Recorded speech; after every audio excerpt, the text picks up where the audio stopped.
तो आज मैं आपको एक अनोखी रहस्यमय कहानी सुनाऊंगा। अगर आप चैनल पर नए हैं तो अभी सब्सक्राइब कर ले तथा कहानी पूरा देखे। अंत में एक अनोखा रहस्य छुपा है। धन्यवाद। तो सुनिए। कैलाश पर्वत के निकट एक घने जंगल में एक अत्यंत शक्तिशाली और अहंकारी हाथी रहता था, जिसे गजदम्ब कहा जाता था। गजदम्ब इतना बलवान था कि वह किस बड़ी भी जीव या प्राणी को तुच्छ समझता था। उसका मानना था कि शारीरिक बल ही सृष्टि का अंतिम सत्य है और बलवान होने के कारण वह सभी नियमों से ऊपर है।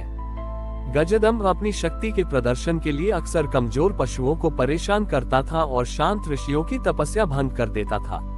वह कैलाश पर रहने वाले साधारण गणों का भी उपहास करता था, ये कहकर कि वे दुबले पतले हैं और उनके पास असली शक्ति नहीं है।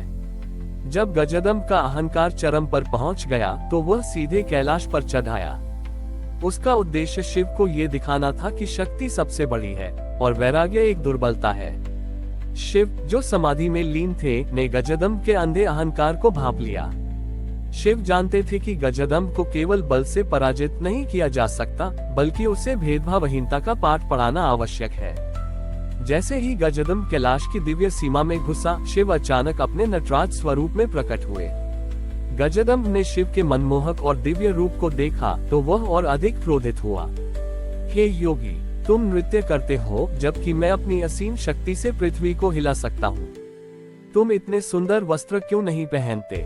तुम साधारण दिखते हो जबकि मैं इतना बलवान हूँ। उद्धरण चिन्ह। गजदम्ब ने शिव पर हमला किया।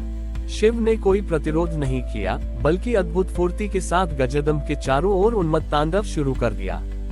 शिव का नृत्य केवल गति नहीं था, बल्कि परिवर्तन की लय थी। जैसे जैसे शिव नृत्य करते गए, गजदम्ब ने महसूस किया कि उसकी शारीरिक शक्ति काम नहीं आ रही है। शिव के पैरों की थाप सा बड़ी ईंधें उसकी अहंकारी चेतना पर प्रहार कर रही थी। शिव के नृत्य ने गजदम्ब के बल और रूप के अस्थायित्व को उजागर कर दिया।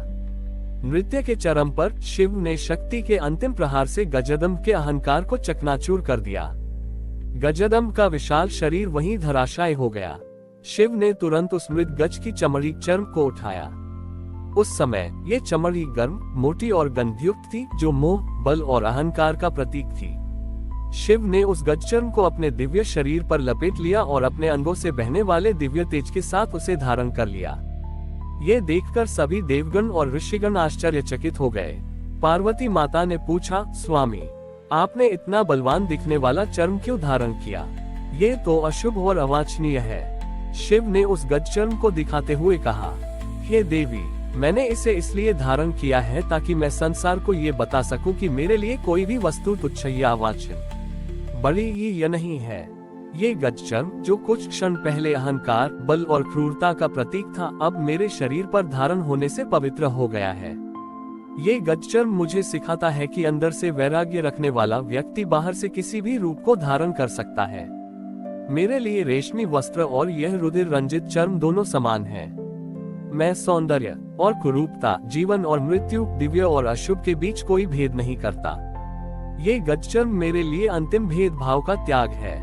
चिरंजीव और अन्य सभी शिष्यों ने समझा कि शिव का गज चर्म धारण करना केवल एक श्रृंगार नहीं है, बल्कि यह संभाव का चरम उपदेश है कि ज्ञानी को बाहरी रूप, रंग या अवस्था से प्रभावित हुए बिना सभी चीज को समान दृष्टि से देखना चाहिए।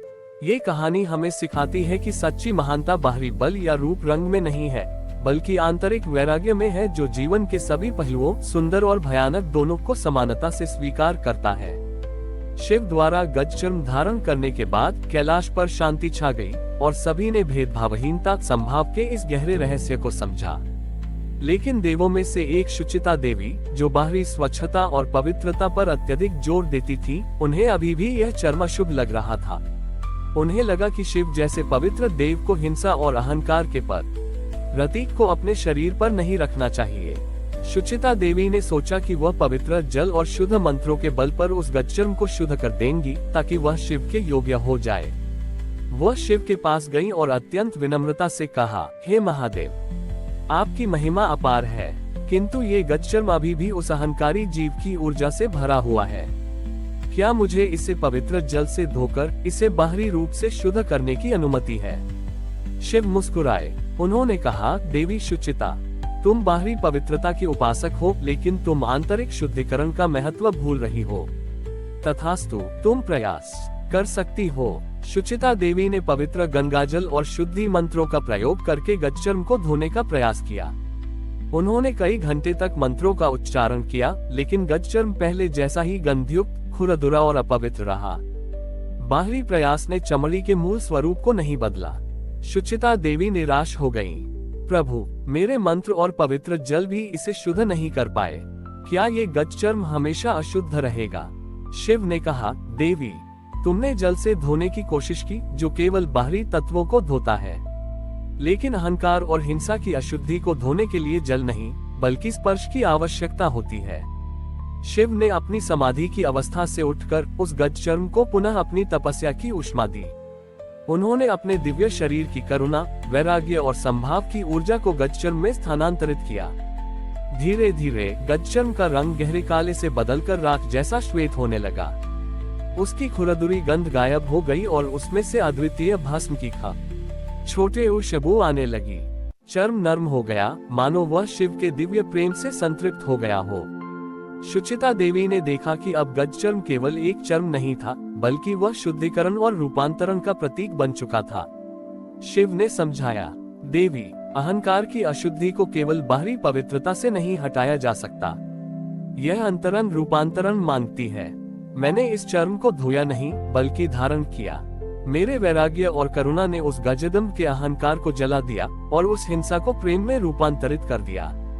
यही कारण है कि मैं शमशान की भस्म लगाता हूँ। भस्म भी अंततः अशुद्ध तत्वों से बनती है, लेकिन जब उसे तपस्वी धारण करता है तो वह परम पवित्र बन जाती है।